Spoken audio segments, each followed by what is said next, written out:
और आइए अब आगे बढ़ते हैं। उत्तर भारत में ठंड और कोहरे का सितम लगातार देखने के लिए मिल रहा है। कश्मीर हिमाचल में जमकर के बर्फबारी कोहरे के चलते इस वक्त विजिबिलिटी बहुत ज्यादा कम हो गई है। इसका इंपैक्ट सीधा सीधा इंडिगो पर पड़ रहा है। कई फ्लाइट्स हैं जो कि कैंसिल हो चुकी हैं। इंडिगो की 57 ऐसी उड़ानें हैं जो कि रद्द हो चुकी हैं। इस वक्त जो हालात हैं उसका सीधा इंपैक्ट कुल मिलाकर यात्रियों पर पड़ता हुआ नजर आ रहा है। देखिए, वाहनों की रफ्तार धीमी हो गई है। कुल मिलाकर पूरे उत्तर भारत की जब हम बात करते हैं तो ठंड और कोहरे का सितम दिखाई दे रहा है। कश्मीर हिमाचल में जमकर बर्फबारी हो रही है और जिस तरह कोहरा बहुत ज्यादा देखने के लिए मिल रहा है उसकी वजह से विजिबिलिटी बहुत कम हो गई है और इसी वजह से उड़ानों पर इसका सीधा सीधा इंपैक्ट पड़ रहा है। कई ऐसी फ्लाइट्स हैं मॉर्निंग की जो कि कैंसिल हो गई हैं। इंडिगो की 57 उड़ानें रद्द हो गई हैं।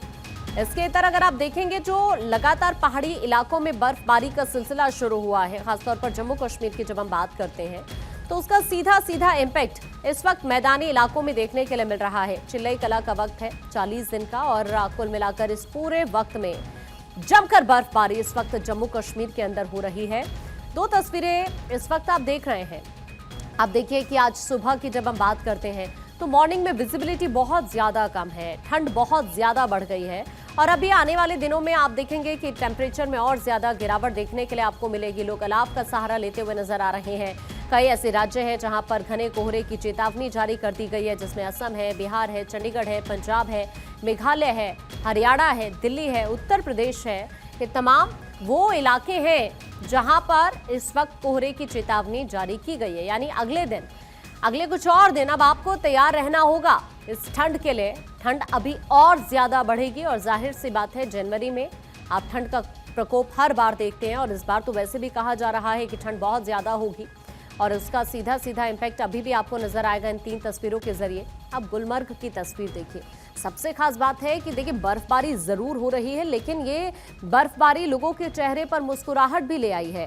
जो पर्यटक यहाँ पर पहुंच रहे हैं वो बेहद खुश नजर आ रहे हैं, एंजॉय कर रहे हैं। उनकी तस्वीरें जरा आप देखिए। लेकिन तापमान में गिरावट जरूर दर्ज की जा रही है। फिर दूसरी तस्वीर आपको नजर आएगी मनाली की। यहाँ पर भी नज़ारा कुछ इसी तरह का है। हिमाचल के अंदर यहाँ पर भी अब धीरे धीरे बर्फबारी का दौर शुरू हो चुका है, जिसकी वजह से जो सैलानी यहाँ पर पहुँच रहे हैं वो काफ़ी मस्ती करते हुए और इस मोमेंट को एंजॉय करते हुए नजर आ रहे हैं। अब ये कुछ और तस्वीरें आप देख रहे हैं, ये दिल्ली की हैं, उत्तर प्रदेश की हैं, हरियाणा की है, असम की है, अलग अलग राज्यों से। आप सबसे पहले अयोध्या की तस्वीर ज़रा देखिए। यहाँ पर आपको विजिबिलिटी कम नज़र आएगी, हालांकि यहाँ ठिठुरन ज़्यादा है, कोहरा कम है। लेकिन दूसरी तस्वीर आगरा की अगर आप देखेंगे तो यहाँ पर भी आज मॉर्निंग में विजिबिलिटी कम रही। फिर वाराणसी में विजिबिलिटी बहुत ज़्यादा कम रही है। यहाँ पर सुबह वाहनों की रफ्तार पर इसका सीधा सीधा इम्पैक्ट पड़ जाता है। करनाल हरियाणा की तस्वीर आप देखिए, यहाँ पर भी विजिबिलिटी आपको शून्य के बराबर नजर आएगी। अंबाला में कुछ वैसा ही नज़ारा है, गुवाहाटी में वैसी तस्वीरें हैं और दिल्ली में भी नज़ारा कुछ वैसा ही आपको नजर आएगा, जहाँ लोग अलाव का सहारा लेते हुए नजर आ रहे हैं। धनंजय मंडल रांची से इस वक्त हमारे साथ हैं, सुमित अवस्थी हमारे साथ कानपुर से जुड़ रहे हैं, रॉबिन हमारे साथ शिमला से होंगे, नवीन हमारे साथ महाराजगंज से होंगे। इस वक्त अलग अलग जगहों से चारों सहयोगी हमारे साथ जुड़ रहे हैं। धनंजय, आपसे शुरुआत करते हुए, आज रांची में विजिबिलिटी तो मुझे लगता है नॉर्मल है, लेकिन ठिठुरन का क्या हाल है वहां पर? तो विजिबिलिटी तो नॉर्मल, लेकिन ठंड काफ़ी ज़्यादा है, टेम्परेचर काफ़ी कम है। मैं सलूसीगंज रांची में ही आता और कांके का वो इलाका है जो लगभग 3.9 डिग्री का टेम्परेचर, तो समझ सकते हैं कितनी ठंड है। गुमला का इलाका 3.9 डिग्री टेम्परेचर वहाँ पे है। गुमला, लातेहार, पलामू, लोहरदगा, तमाम जो एरिया है वहाँ पे काफ़ी ठंड है। सुबह शाम के वक्त काफ़ी लोगों को ठंड होती है। देखिए थोड़ा तस्वीरें भी दिखाता हूँ, रांची का शहर का तस्वीर दिखाता हूँ।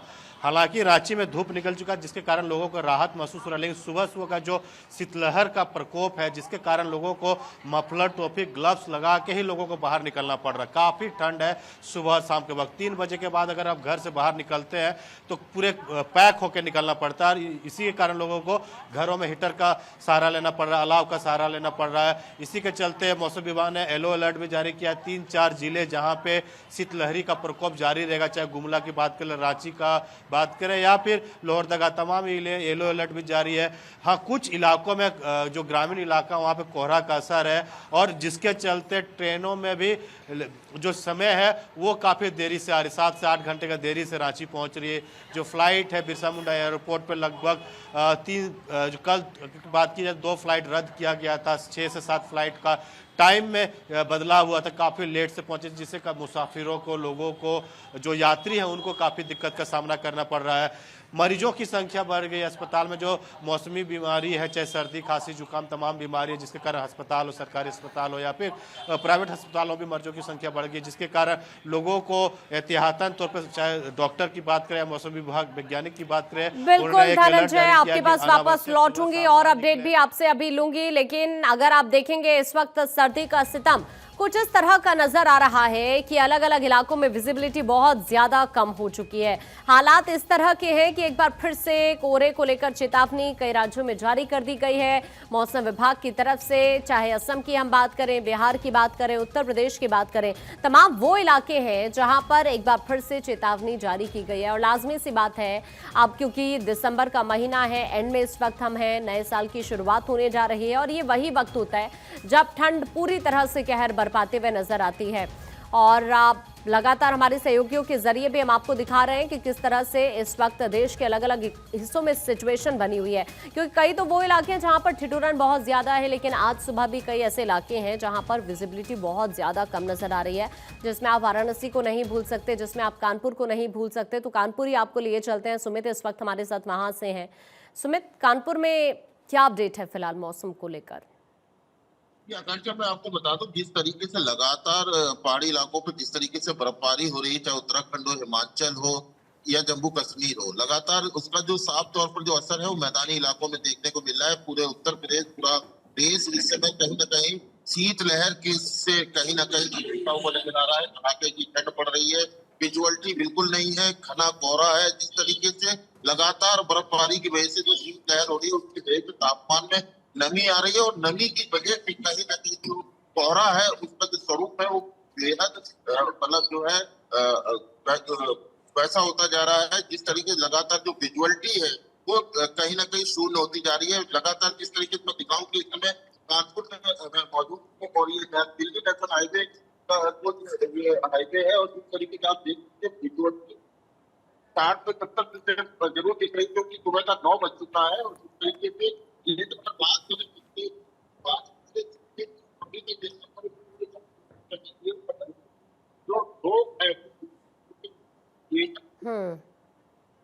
बिल्कुल सुमित, इस वक्त वहां पर इवन हम कह सकते हैं कि और दिन के मुकाबले अगर आज देखें तो फिर भी विजिबिलिटी इतनी ज्यादा कम नहीं नजर आ रही है, क्योंकि शून्य तक सिचुएशन पहुंच जाना और ज्यादा दिक्कतें पैदा कर देती हैं। आपके पास मैं वापस लौट रही हूँ। रॉबिन इस वक्त हमारे साथ है शिमला से। रॉबिन, हिमाचल की बात करें तो अब तो मुझे लगता है कि कई ऐसे इलाके हैं जहां पर बर्फबारी का दौर शुरू हो चुका है।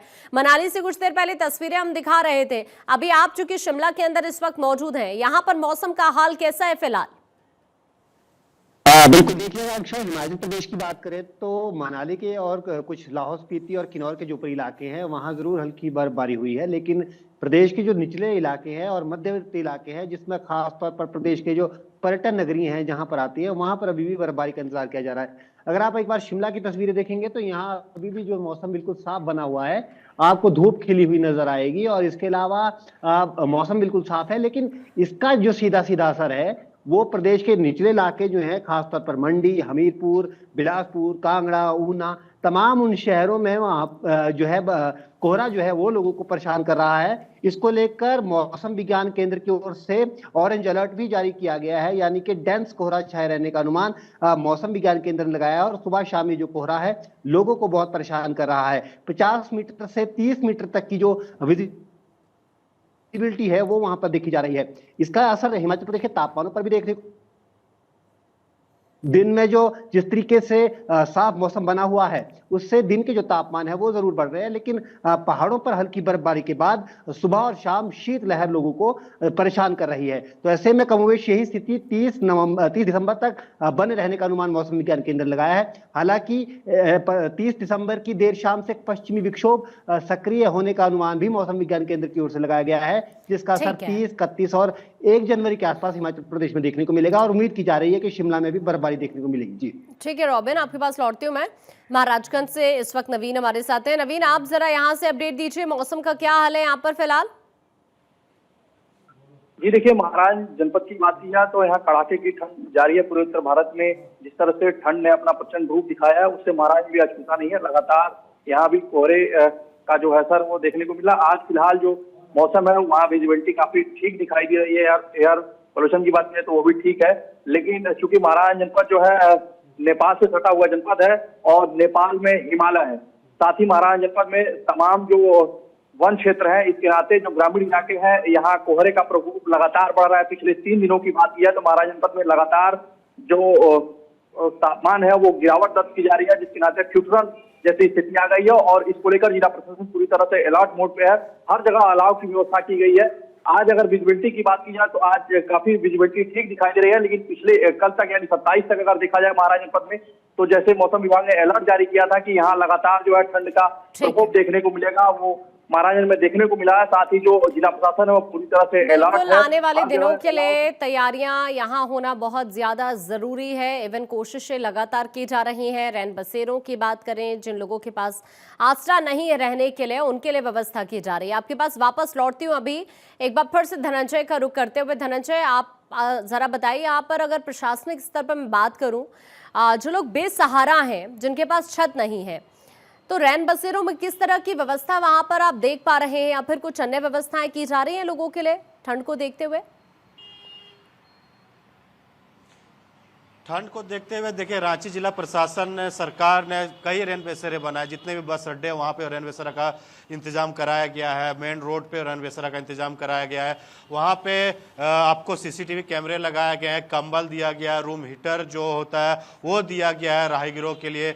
सारी व्यवस्था की गई है नगर निगम के द्वारा, जिला प्रशासन के, ताकि लोगों को जिनका आवास नहीं है, चाहे रिक्शा चालक हो या फिर जो दिहाड़ी मजदूरी करते हैं, उन लोग रात में सोने के लिए ठंड में बाहर सोते, तो उन लोगों को उठाकर नगर निगम द्वारा रैन बसेरा में पहुंचाया जाता है, ताकि ठंड से किसी की मौत ना हो, ठंड से किसी की अनहोनी ना हो। ये तमाम व्यवस्था सरकार के द्वारा किया गया है। रांची के तमाम चौक चौराहे, जहां पे भी आप चौक चौराहे जाएंगे वहां पे अलाव को शाम को 6 बजे के बाद अलाव की व्यवस्था कराया गया है, ताकि लोगों को कड़ाके की ठंड से बचाया जा सके। क्योंकि सुबह करीबन अगर बात की जाए तो काफी कम टेम्परेचर रांची का रहता है, 6 से 7 डिग्री का टेम्परेचर रहता है और शाम को 5 बजे के बाद मानो ऐसे शीतलहर चलता है कि आप बिना मफलर, ग्लव और टोपी के बाइक चला रहे हो या फिर कोई कहीं से सफर कर रहे हो तो इतनी ठंड लगती है शीतलहर के कारण, वो बिना अलाव के सहारे नहीं रह सकते। इसीलिए लोगों को प्रशासन की तरफ से एहतियातन तौर से स्कूल के बच्चों को छुट्टी और कर दिया बहुत गया। जरूरी भी है, क्योंकि आने वाले दिनों में अगर हम देखेंगे तो ठंड में इजाफा होगा